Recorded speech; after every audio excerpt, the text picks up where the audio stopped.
Bismillahirrahmanirrahim. Assalamualaikum warahmatullahi wabarakatuh. Semangat pagi. Semoga kita semua hari ini berada dalam keadaan sehat walafiat. Itu yang Ibu harapkan. Oke, hari ini kita akan membahas materi yang Ibu share minggu lalu, yaitu menentukan fungsi kuadrat. Berarti karena kemarin baru di-share berupa PowerPoint-nya, sementara untuk video tutorialnya belum, maka hari ini pada pertemuan 3 November 2020 Ibu akan men-share video tutorialnya. Jadi karena beberapa orang di antara kita lebih cepat belajar dengan mendengar dari apa yang Ibu jelaskan gitu ya. Oke, kita akan menentukan fungsi kuadrat. Nah, bagaimana caranya? Tentu saja ada 3 cara di sini yang akan Ibu uraikan ke kalian. Yang pertama yaitu menentukan fungsi kuadrat dengan melihat dari grafik. Jadi kita dapat menentukan fungsi kuadrat itu hanya dengan berdasarkan data yang kita peroleh dari grafiknya sendiri. Kemudian yang kedua, menentukan fungsi kuadrat berdasarkan titik potong pada sumbu X. Nah, kemudian cara terakhir yaitu menentukan fungsi kuadrat dari informasi titik sembarang. Jadi, untuk nomor 3 ini kita menentukan fungsi kuadrat dari beberapa informasi titik sembarang yang kita peroleh dari soalnya. Nah, untuk penerapannya mari kita lihat di soal satu persatu. Nah, jadi sebenarnya untuk 3 langkah yang tadi ini kita melakukan kebalikan dari beberapa langkah yang sudah kita bahas pada minggu-minggu sebelumnya. Jadi kalau dulu kita pertama cari dulu titik potong dengan sumbu X, lalu cari titik potong dengan sumbu Y, titik puncak dan sumbu simetri, persamaan sumbu simetri, baru kemudian kita gambarkan grafiknya. Nah, kalau sekarang dibalik urutannya, grafiknya dulu sudah ada, baru kemudian kita tentukan fungsi kuadrat dari informasi yang kita peroleh dalam grafik itu.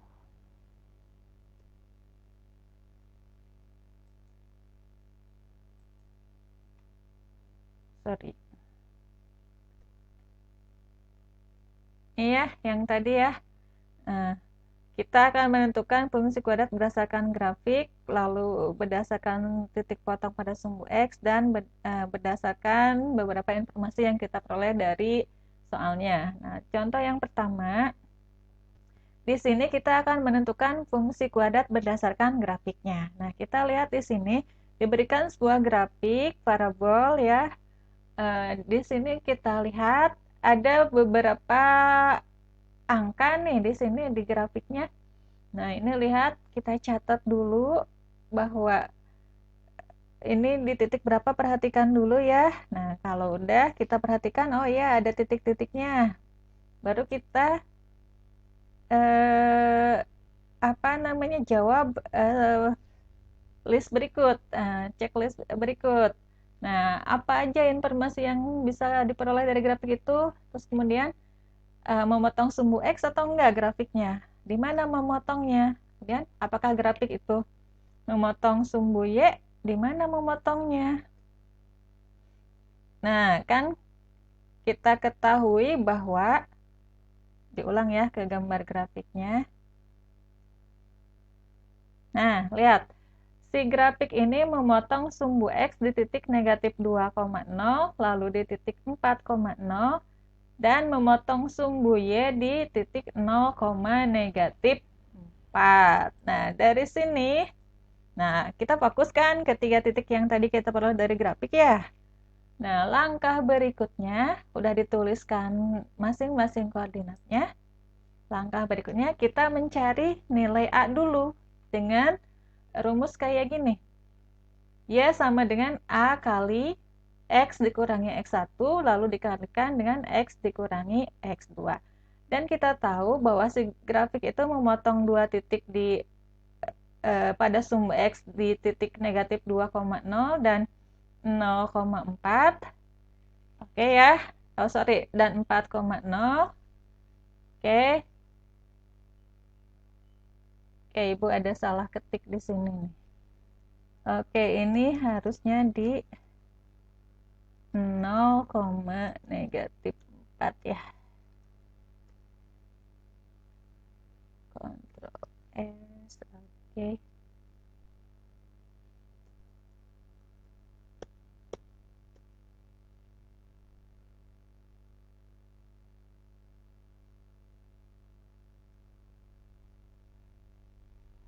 Oke, sudah kita peroleh ya. Masukin dari sini X1-nya -2 yang mana? Nah, yang ini.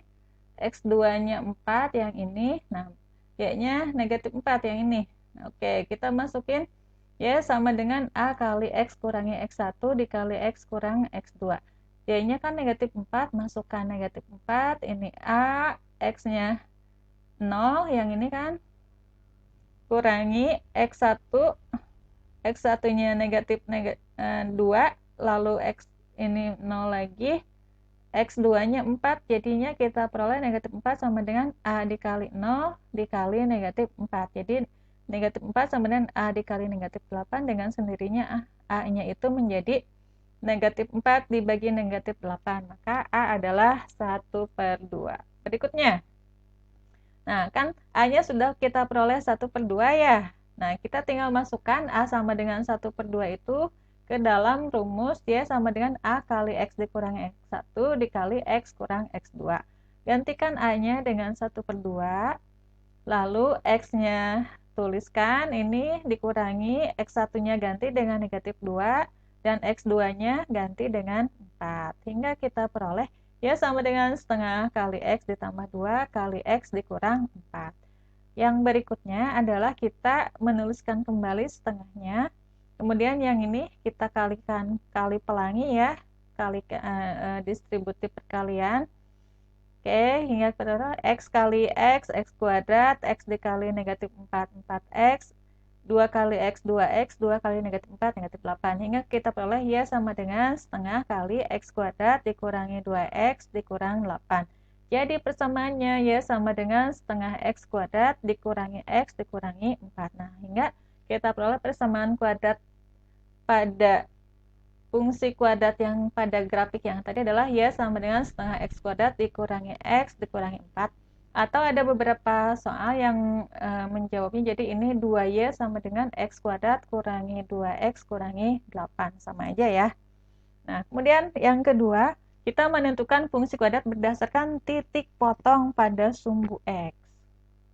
Perhatikan, contoh soalnya seperti ini. Kalau kita punya hanya ada titik potong pada sumbu X aja ya. Yang di sini ada X, Y, kemudian ada titik puncak. Nah, maka persamaan kuadrat menjadi Y sama dengan A dikurangi X P kuadrat ditambah YP.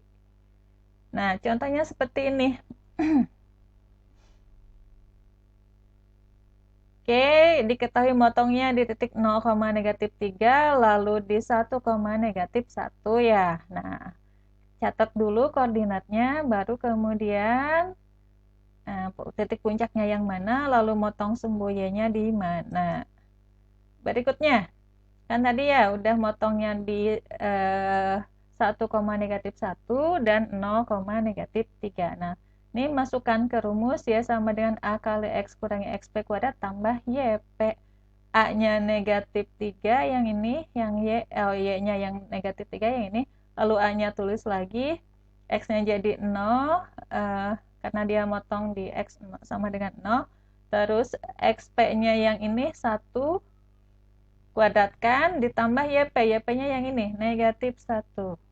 Nah, kita selesaikan jadinya -3 sama dengan A dikali 1 kurangi 1. Jadi, -3 sama dengan A dikurangi 1. Jadi, A sama dengan -3 tambah 1. Jadi, A-nya -2. Setelah kita peroleh A sama dengan -2, langkah berikutnya adalah memasukkan A sama dengan -2 ini ke dalam persamaan Y sama dengan A dikali X kurangi XP kuadrat ditambah YP. Hingga kita peroleh, kan A-nya sama dengan negatif 2 ya. Y sama dengan negatif 2 kali X kurang 1 kuadrat ditambah negatif 1. Jadinya Y sama dengan negatif 2 kali X dikurangi 1 kuadrat dikurangi 1. Hasilnya adalah Y sama dengan negatif 2 kali X kuadrat kurangi 2X tambah 1 kurang 1. Y sama dengan negatif 2X kuadrat tambah 4X kurangi 2 kurangi 1. Ini diselesaikan satu-satu ya hingga kita peroleh ini. Dan hasil akhirnya adalah Y sama dengan negatif 2X tambah 4X kurangi 3. Ini persamaan pada grafik fungsi kuadrat pada gambar yang tadi ya. Nah, berikutnya akan kita cari dari beberapa titik sembarang. Jadi di sini kita punya 3 buah titik ya. Ini maka persamaan kuadratnya akan jadi Y sama dengan AX kuadrat tambah BX ditambah C. Titik-titiknya tadi ditulis lagi. Tulis dulu titik-titiknya. Nah, ini kan titiknya kita peroleh negatif 1,3, 1,-3, dan 4,0. Tinggal kita ini selesaikan satu-satu. Nilai X dan Y-nya masukkan masing-masing ke dalam fungsinya. Nah, hingga udah dapat 3 persamaan ini, kita selesaikan dengan sistem persamaan linear. Nah, kalau sudah ke sistem persamaan linear, berarti kita cari dengan metode eliminasi dan substitusi. Seperti ini ya. Oke, seperti ini. Substitusikan, eliminasikan, hingga kita peroleh nilai A, B, C-nya berapa. Kalau sudah dapat nilai A, B, C-nya berapa, tinggal kita substitusikan nilai A, B, dan C itu ke dalam persamaan AX kuadrat plus BX plus C itu ya, sama dengan Y. Nah, kita peroleh seperti ini. Oke, sepertinya waktu 15 menit belum terlalu cukup untuk membuat Ibu jelas jelas memberikan gambaran kepada kalian tentang bagaimana menentukan persamaan fungsi kuadrat. Oke, nggak apa-apa. Ini video pertama tentang materi ini, juga bahasan kedua. Sebetulnya kalau kita tatap muka langsung akan lebih mudah, tapi karena masih pandemi ya, terpaksa kita harus melaluinya dengan pembelajaran seperti ini. Ibu harap masih penasaran kalian sehingga bisa konsultasi ke Ibu di 085223926666. See you. Oh iya, jangan lupa untuk soalnya, tugasnya di halaman 115 latihan 2.4 nomor 1 sampai dengan 5. Oke, sampai ketemu minggu depan. Wabillahi taufiq wal hidayah. Wassalamualaikum warahmatullahi wabarakatuh.